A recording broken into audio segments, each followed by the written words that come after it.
So in this video, I want to clean up this Commodore 64 that I bought from eBay, and it looks really good on the surface actually. It's actually looking quite good condition, except the keyboard doesn't work hardly at all, and the inside is really quite dirty. So I'd like to get the insides cleaned up and get the keyboard working completely, and also test if it's got any other faults. Some keys don't work at all. Some you have to press really hard, like that 2. It does work if you press it hard. There are some keys on here, I've been trying them out, like Q. Oh, Q's working now. I take it all back. I could not get Q to work at all, and now it looks like it is. And 1 doesn't work. So I think every key kind of works, but most of them don't respond to a press that you would expect to get the key press in. I don't think I've seen the spacebar work at all. So yeah, so the keyboard's working, I just feel like it's really dirty inside.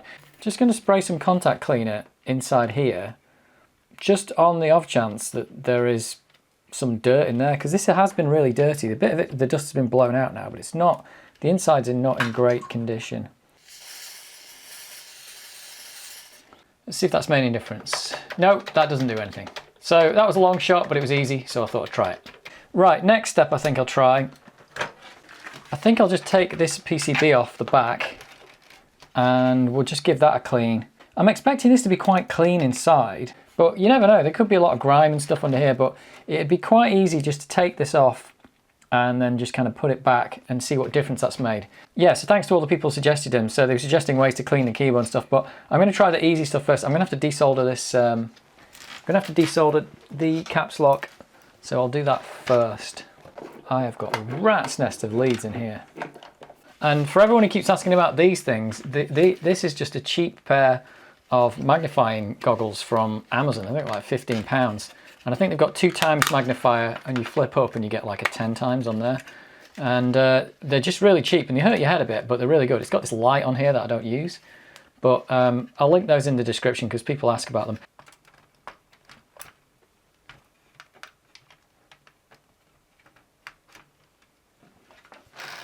That smells really old, that solder. I mean, it is, but it smells old. Right, so this is the bit where I take out 1,000,000 screws.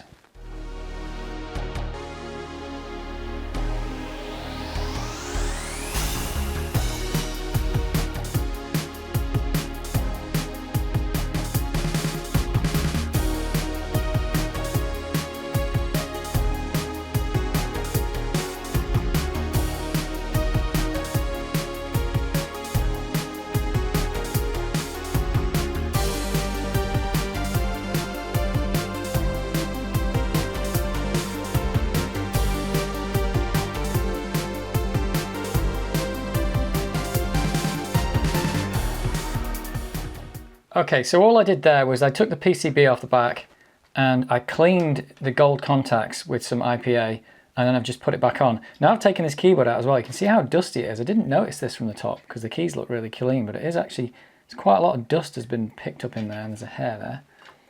So the gold contacts did look a little dirty, but I'll be interested to see if this actually affects anything. So I've not cleaned the carbon contacts on the keys, I've just cleaned the PCB. So it's working better. The Q, oh, let's just see, is that working okay now? The Q didn't work at all. Well, it worked a little bit. W's working, E, R, T, Y, I, O, P. Do you know what? I think this has completely fixed it. So I think, oh, no, wait a minute. 9's not working.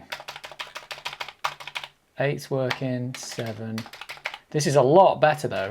3 isn't working. It does work, I'm just having to press it a little bit harder. 2, 1. The backspace is working. I never got that to work before. Spacebar is not happening. So it's definitely made a huge improvement. Some of these keys that didn't work before are now working, and some of them work almost normally. But unfortunately, it hasn't fixed them all. I don't think the cursor keys worked before, and now they do. So yeah, so that cleaning, I think a lot of the dirt was actually on the PCB, and I could see it a little bit on the gold contacts. So what have I got? Maybe I'll have to go through and make some notes. So I went through and tested all the keys, and these were the results. Most of the keys are actually working a lot better now. There was 3 keys here that didn't work, 4 keys actually, it didn't work very well at all. Space, I don't think I even got it to work, or run stop. And the 9 and the A key I think did work, but they were pretty bad. These ones work, but they weren't great. Left shift, F1, F2, the up down cursor key, and the number 3. And these ones I didn't test. Shift lock wasn't plugged in, and I didn't know if these other 3 were working. I'll take the back off again, and I'll take these keys off that are causing problems, and I'll try the technique that I saw in the video that I'll link in, that somebody linked to me actually on the last video where I repaired this, where you can take out the plungers for this and you can just wipe off a bit of the carbon on there. So I'll give that a go and see if we can get the rest of these keys to work really well, because it needs to work like 100%, and then it might be they end up taking all the keys off to clean it, probably will, but so it's probably time for another time lapse. Spacebar contacts look okay, so there's definitely something wrong with the actual carbon on the plunger. Run stop looks pretty bad actually, so could be that they've not been cleaned properly. It should be doing enough to make contact there though. So I think what I'm going to do, because this keyboard is so dirty anyway, I'll probably take apart all the keys and just, in the same way the casual retro gamer video did hit. So I'm just going to take it apart and I'm going to give these keys just a wipe on the paper just to try and clean them. Seeing as if I'm going to take these keys off to clean it anyway, I might as well just take them all off and give them all a clean.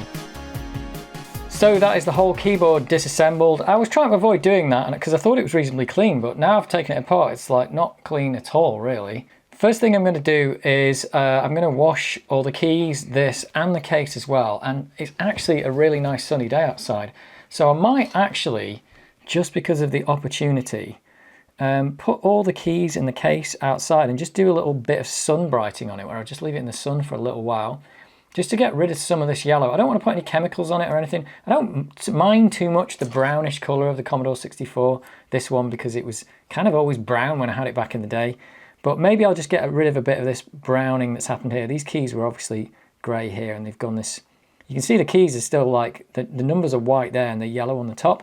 So I might just put it outside for as long as the sun lasts and do a bit of sun brighting on the case and the keys after I've washed them. And just see if I can get, get it looking a little bit better without, the possibility of doing any damage. Like I said, just because the sun's out, so I think it's worth the opportunity. So if it doesn't make it any brighter, then that's fine. If it makes it a little bit better, that's also fine.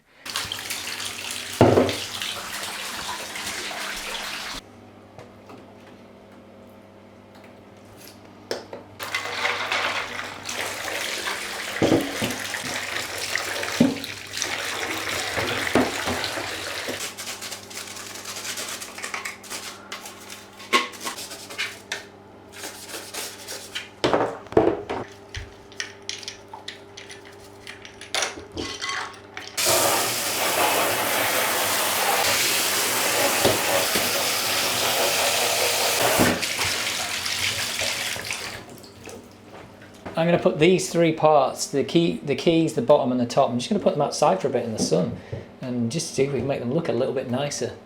So the keys in the case are sitting outside, and I'm going to do what Casual Retro Gamer suggested in his video, and I'm just going to clean these contacts by just wiping them on a piece of paper a few times, which seems to be a reasonable idea because these contacts look quite thick, so I don't think I can completely wear them away. It's not like a really thin layer of carbon or anything.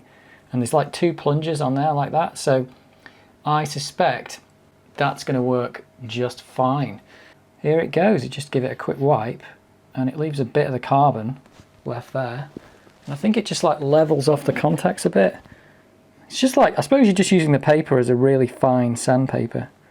But there you go, just got to do that another 64 times or whatever, and then I'm done. So I won't bore you with all that. I'll pause the camera while this happens, and then you'll just get to see a lot of lines on this piece of paper. There we go then, so this is the last one, and you can see these are all the ones I've done. And just to show you how I was doing it, all it is this little thing's got a little plunger. It's quite hard to see in there, but there's a little like plunger on a rubber band there, So all I'm doing is just putting it on the paper as if it's being plunged as a key press, and then just giving it a swipe like that.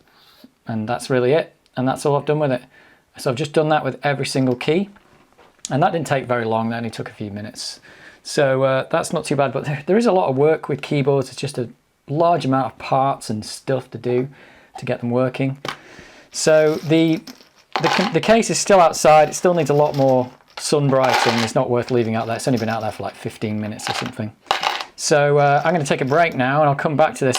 Still need to clean up the motherboard as well and just get all the grime and everything off that. So that'll be the next job, I think. Just give the motherboard a clean. And after that, we're going to be putting this whole thing back together.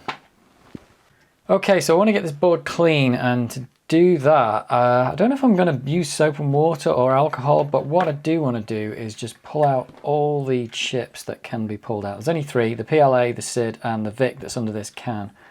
So I'm going to get those all out first. The VIC's generally quite hard to get out because of this RF shielding that's around it.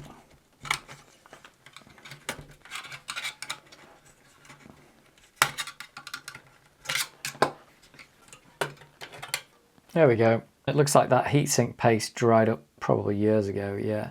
It's a little bit wet, but could do with some more heatsink paste on that. It's an R3 VIC chip. There we go. Oh, look at that with the nice gold legs. That chip's going to need cleaning up on the top. 33rd week 83, that's weird. Because all these other chips are like 50th week 83. Let me just brush some of this dust off it. Oh, it's very dusty. See, I actually want to wash it in this, you know, with some soap and water maybe, but I don't want to do it without an anti-static brush or without the ESD wrist strap attached, because I'm just afraid of like damaging something. So if I go to the sink and wash it, it could just like, I could just damage it by washing it, but not with the water, but with the electrostatic discharge, with rubbing it and stuff. So I might just have to do my best at cleaning it here. So I'll get as much of the dust off that I can. But it is quite dirty. This dust is quite stuck to it.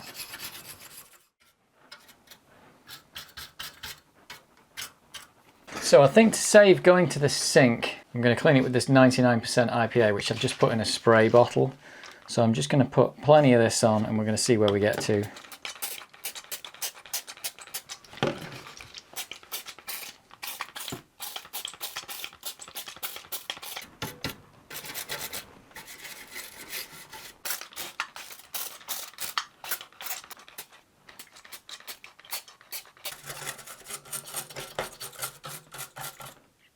There we go. And we'll just shove some contact cleaner in all the ports.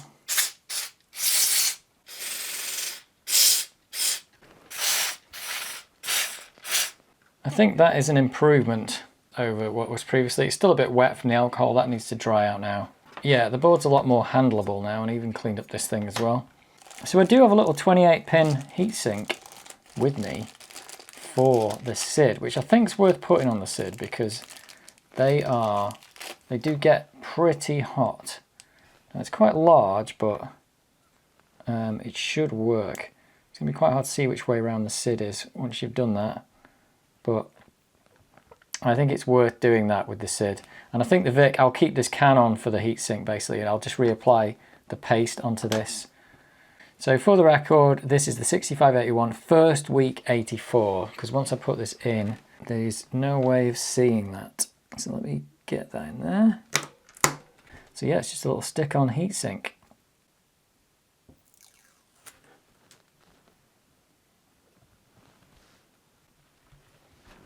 There we go.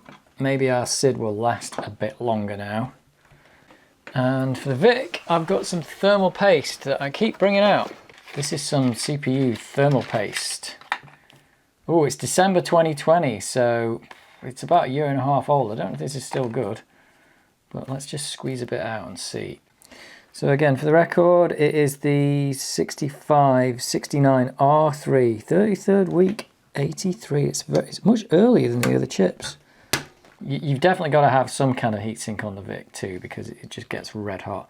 I mean, everything else didn't have it, but this one definitely needs it. You can run it for a little while without it, but Not too long, that might be way too much. Make sure it makes good contact with it. I suppose once you put this on, you can't really see. It still works, no surprises there, but it does mean I've put the Vic in the right way at least, and hopefully the SID's in the right way, otherwise I've blown it up. I'm just also going to give the contacts on here a little clean with some Brasso, because they're still just a little bit dirty. So I used this Brasso to clean that, to get that Game Gear cartridge working. So I'm going to do the same thing here. Maybe I should have shaken that before I did it. Oh, it's getting mess everywhere. Bit of Brasso, never went amiss. This is metal cleaner though. It's metal polish for longer lasting shine. And they smell super nice. Yeah, let's do the other side. Hopefully I've not contaminated my Jack Daniel's shot glass. Oh, they look super nice. Oh yeah, look at all that. Yeah, that just came off there. So there was quite a bit of dirt on there. Right, Brasso for the win. I don't even know if those ports work yet. Probably won't be able to use the user port, but I've got a cassette player I could try out. Okay, I'll put this to one side for 1 minute and I'll show you the case. And what actually happened with the case was, I put the case and the keys outside just to do some sun bright on it. So I didn't put any chemicals on there. It was a blue sky sunny day. And I actually left it out there for the whole day because it went out. And this case seems to, I think, has changed colour. And I wasn't expecting such a really dramatic thing, but I'm pretty sure that the front had like a yellow section going on down there, and that seems to have gone. And the case looks completely different. Like I said, there was no chemicals on this. I just put it out in the sun for basically the best part of the day, really, for when all the sunlight was out. And I don't remember what it looked like before, but I'll show you. I've got another Commodore 64 here. So I've got this one that appeared in the video before, and this is the one where I borrowed the keyboard off when I didn't have a working keyboard. The difference is quite astounding. Now I'm not sure if these were very similar coloured before, or if I've just forgotten what the colour was, but it looks like this is the similar colour to the inside, and this is nothing like that. So I would assume that this has gone back to something like what its original colour was. And I said I didn't mind the brown cases because it's like that's how it was back in the day. I remember them like this, not like this. The sunbrighting appears to have done something to this, which is quite amazing. I couldn't actually believe it. But I'd have to check the video back to see if when I used the old keyboard, did it really look the same as that? It didn't seem to look any different on the camera to me. So maybe I'm going mad, or maybe this sunbrighting has really actually worked. But anyway, that could actually be a total win there. The keys may actually, have they gone whiter as well? The tops of the keys was really yellow, and I certainly don't think they've gone back to maybe the colour they were supposed to be, but I actually think they may have actually changed a bit. I could again be not really got a previous comparison. Where was the F1 key? I looked at that before. That still seems to have, yeah, some brown on the top, but either way, the keys look absolutely fine.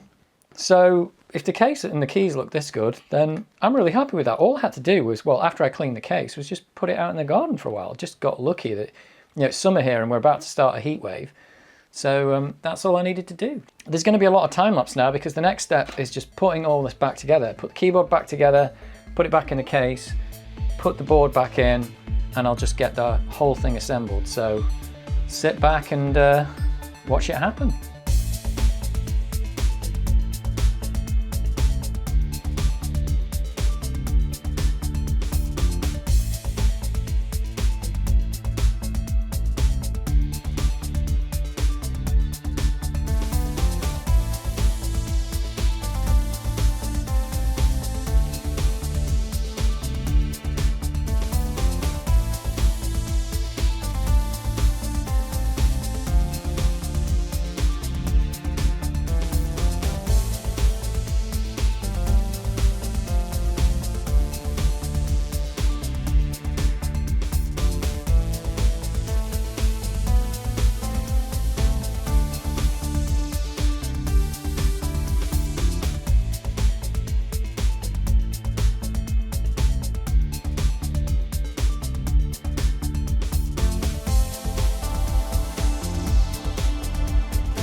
So here it is, the finished product, and it looks really nice. To my eyes, this is looking really different now. This is not like it was before. One of the problems that has occurred though is it's like sticking to the bottom, sticking to the table here. Those rubber feet just went bad in the sunlight, so the rubber feet have turned into sticky mess.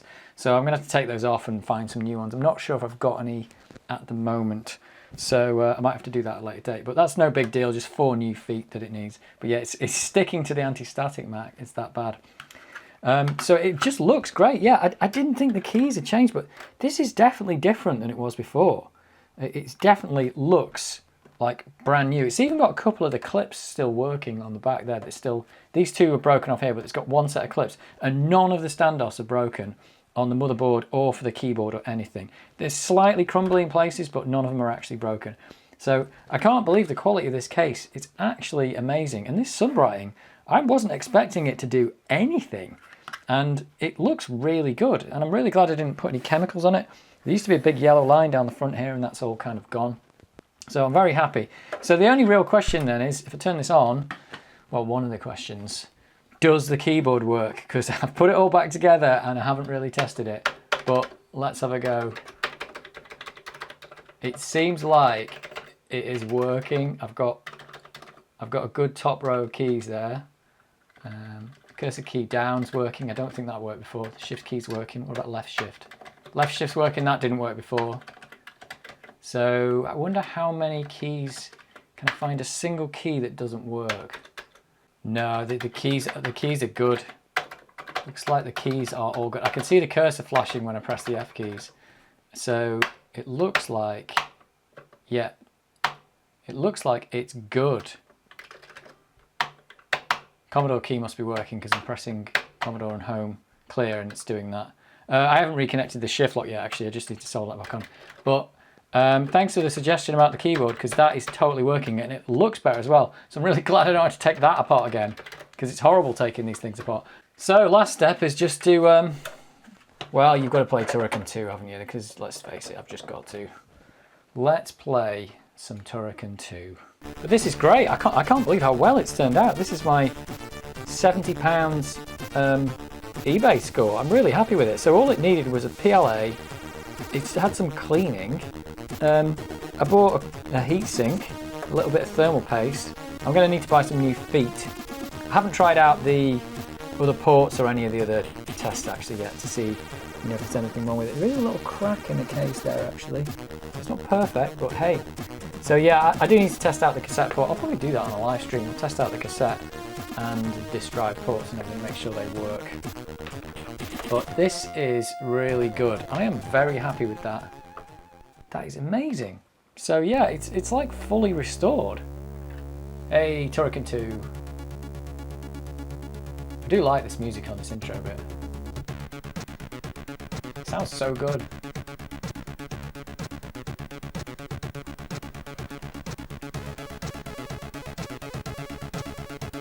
Yeah, I can't believe that the sunbrighting turned out this well. I've never tried it before, but I didn't want to do any like kind of abrasive chemical stuff with these old beige cases because they're not white, so, or they're not even close to white. So if you put any chemicals on them, it could go really weird. But a full day in the sun, like it was 8 hours or whatever, has just probably made it look how it was supposed to look.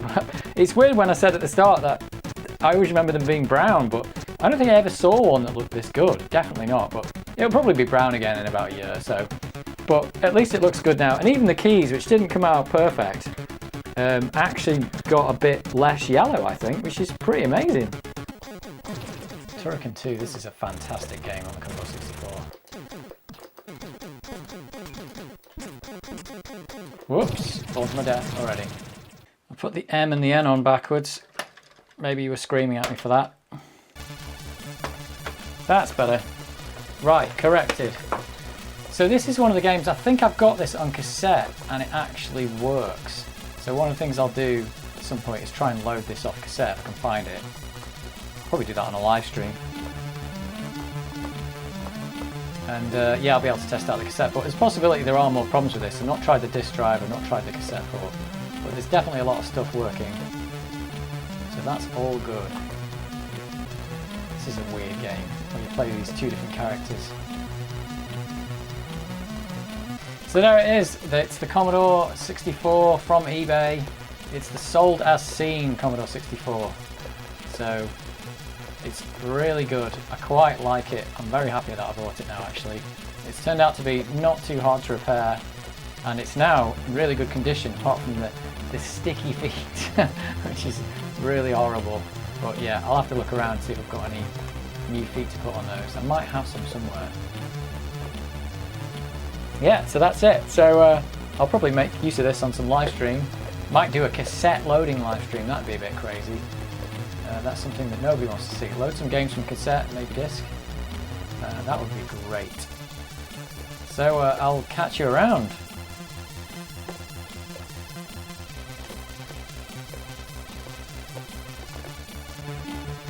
Fighting a giant plant. I'm a hologram and I'm fighting a giant plant. Something very weird about this. That guy is amazing at ducking.